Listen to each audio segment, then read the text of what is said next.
இறையேசுவின் அன்பு சகோதரமே, மார்ச் மாதம் 6ஆம் நாள் இன்று புனித கொலட் என்பவரை நினைவு கூறுகின்றோம். இவரின் இயற்பெயர் நிக்கோல் பெல்லட். இவர் பிரான்ஸ் நாட்டின் பீகார்த்தி பகுதியில் உள்ள கோர்பி என்னும் கிராமத்தில் கிபி 1381ஆம் ஆண்டு ஜனவரி மாதம் 13ஆம் நாள் பிறந்தார்.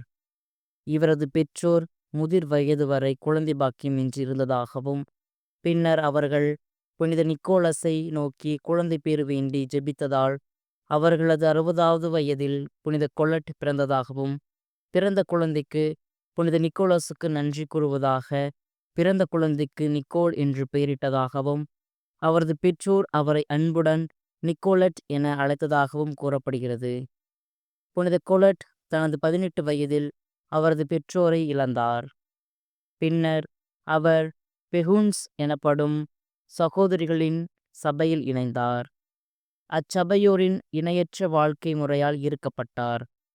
கிபி 1402ஆம் ஆண்டு புனித பிரான்சிஸ்கன் 3ஆம் நிலை சபையில் இணைந்தார். கோர்பி தேவாலயத்தின் அருகேயுள்ள கோர்பி மட அதிபதியின் ஆலோசனையின் பேரில் அவர் ஒரு துறவியாக மாறினார். 4 வருட துறவு பணியில் பின்னர் அவர் கண்ட பல்வேறு கனவுகள் மற்றும் திருக்காட்சிகளின் அடிப்படையில் பிரான்சிஸ்கன் 2ஆம் நிலை சபையை சீரமைத்து அதன் முழுமையான எளிமை மற்றும் தாழ்ச்சிக்கு திரும்பித் தர தாம் அழைக்கப்பட்டதாக நம்பினார். அதன்படியே செய்தார். கிபி 1406 முதல் 1412ஆம் ஆண்டு வரையான காலகட்டத்தில் அவர் பல்வேறு துறவு மடங்களை நிறுவினார். தமது வாழ்நாள் முழுவதும் அவர் 18 துறவு மடங்களை நிறுவினார்.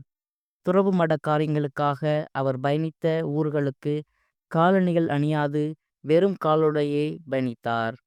நித்திய விரதம், எளிமை மற்றும் தாழ்ச்சியின் அடையாளமாக திகழ்ந்தார்.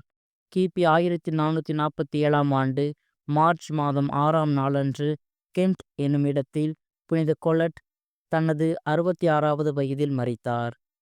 இவர் கொலட்டின் எளிய கிளாரா என்னும் சபை நிறுவனரும் ஆவார். எண்ணற்ற அதிசய சம்பவங்கள் இவர் வாழ்க்கையில் நிகழ்ந்ததால் இவர் குழந்தை பாக்கியத்திற்காக வேண்டும் பெண்கள், கர்ப்பிணி பெண்கள் மற்றும் நோய்வாய்ப்பட்ட குழந்தைகள் ஆகியோரின் பாதுகாவலராக வழங்கப்படுகிறார். இம்மாபெரும் புனிதரின் நினைவு கூறும் நாம் குழந்தை பாக்கியத்திற்காக ஏங்கி தவிப்பவர்களுக்கு சற்று நேரம் ஜெபித்து நாள்தோறும் நன்மை செய்வோம். இறையாசிர் பெறுவோம்.